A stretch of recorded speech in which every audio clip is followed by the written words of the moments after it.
Welcome to the wide world of snowboard gear polyamory. I'm James Beastie, and this is the Stranda Makrill. Let's talk snowboard dating app, some things that'll make you want to swipe right. This has an exceptionally fast pace. This is beautiful looking. This is very poppy, very energetic. This floats super well in deep snow. This carves groomers very well. Some things that'll make you want to swipe left. This is a little more bucky and bouncy. This doesn't carve as aggressively as some fishes out there. I rode this on a few different powder days, everything from really deep to decent. Got this on several groomer days as well. And as you know, we put out honest, objective, unbiased reviews without any brand oversight. And we can do that thanks to the support of shops like Blower Board Shop. They have a strong presence online. So if you want to support the good ride and keep objective reviews flowing, check out Blower Board Shop. Click through our links and see if something works for you there. So when it comes to sizing, this 52 fit me really well. I think this likes a little lighter rider. I was about 190 to 195 at the time of testing. And in comparison to the Jones Storm Chaser, I felt like that handled my weight a little better. This feels like it likes a lighter rider than myself. So I'd keep it 200 pounds and below. And the lower you are from 200 pounds, the better. So when it comes to shape, this is pretty tapered, pretty directional, but not super tapered in the snow surf world. I think it's only about 20 mil, but you can see it's very set back on board.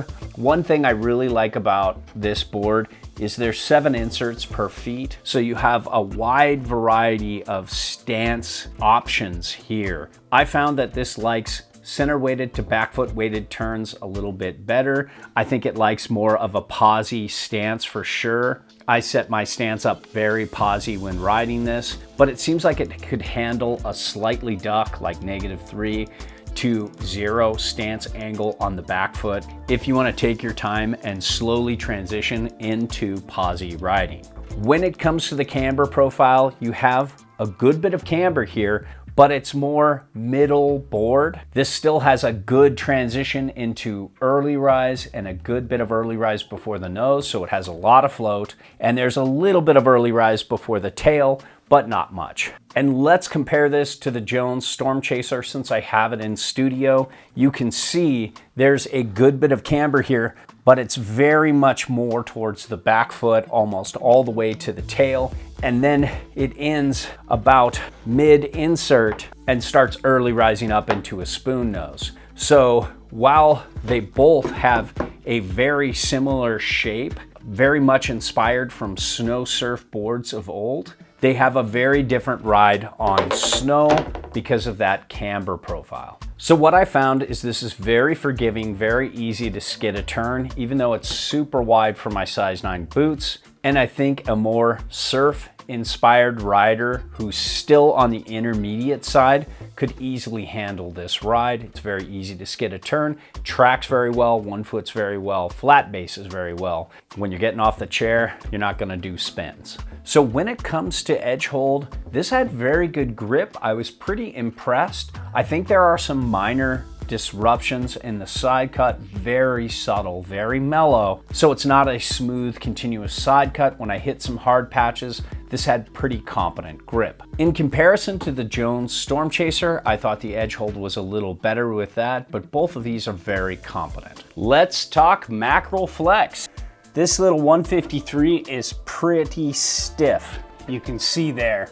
That's all I can give it. Take a look at the nose. You can see it has a lot more give. As you get to about right here, it gets a little stiffer. You look down in the tail, it's very stiff.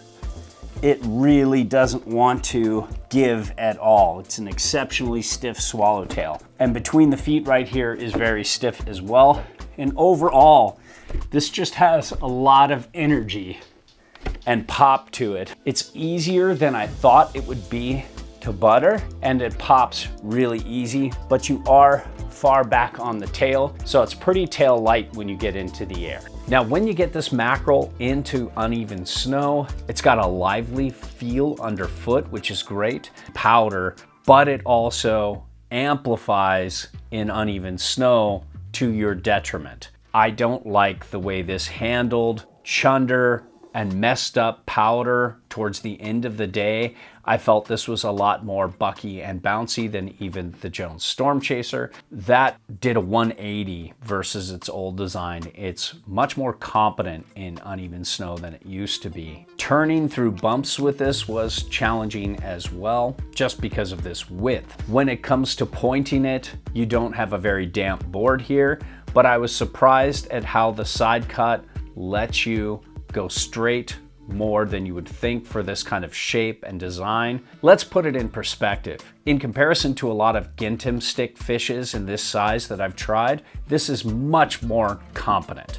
But in comparison to most Stranda boards I've tried, like for example, the Tree Surfer, or in comparison to a very similar board, the Jones Storm Chaser 2025, not the earlier models without camber, that was faster, more damp, better at going fast. Now, conversely though, when it comes to base glide, holy fuck, they make a good base. It just shows you can't read the specs and judge the base. They call it like a centered 4401. This is one of the fastest bases I've tried this year. It's up there with Gintim stick boards. It is fast, it has an easy glide to it. It is an excellent powder base. On traverses, you want to go first with this because it just has such amazing effortless glide. Super impressive.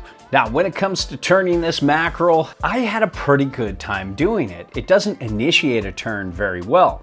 Once you get the turn initiated, it's pretty balanced. It's a lot more balanced than you would think. And I looked at the side cut. It's a multi-radius side cut, 8.2 meters and 6.2. It seems like it has a pretty easy entry going into a more aggressive out. And what I found is when I initiated the turn and committed that edge, I could across the groomer carve really well, circle carve pretty well, and make more down the line turns pretty well too. So overall, very balanced, more middle than you would think for a board like this. When it comes to weighting your turns, I front foot weighted, center weighted, and back foot weighted turns.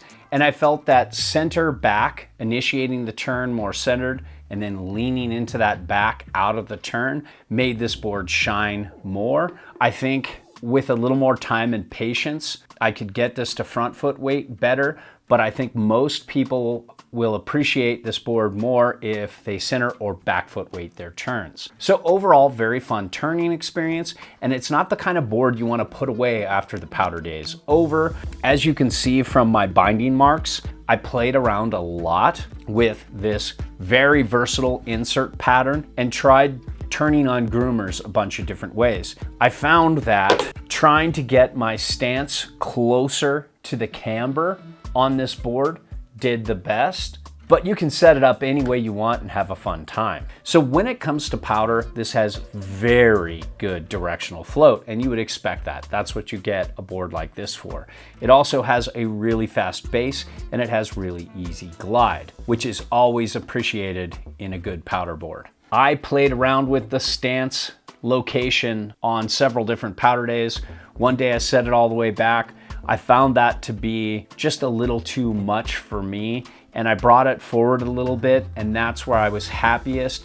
It doesn't really compromise that directional float. I'd only set it all the way back if it was like waist deep. Most powder days, you can just ride this close to reference and you're fine. I will say one thing though. I had to dial back my slashes a little bit with this because if I tried to slash too hard or make a really hard turn, I could almost bring the tail around. So it likes a rider who wants to dial back their turns more of a Japanese style of snow surf as opposed to like a hard Euro or US style of slashing. That's not a good or bad thing. It just is what it is. So overall, this Stranda Makrill was a lot of fun. I personally enjoyed the style of the Jones Storm Chaser and the Stranda Tree Surfer a little bit better, but this is an amazing board, and this has a faster base than the Jones Storm Chaser by a good bit.